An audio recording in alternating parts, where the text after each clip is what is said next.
वसमतेतून एक धक्कादायक बातमी पुढे येत आहे। मजुरांना घेऊन जाणारे ट्रॅक्टर विहिरीत कोसळल्याने 7 जण दगावल्याची माहिती या ठिकाणी पुढे येत आहे।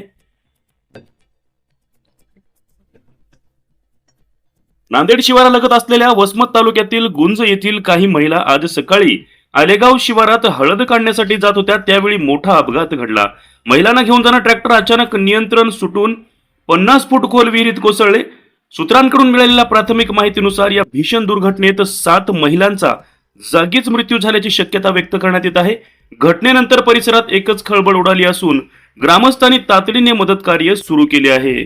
स्थानिक पोलीस आणि प्रशासन घटनास्थळी दाखल झाले असून बचाव कार्य त्या ठिकाणी सुरू आहे।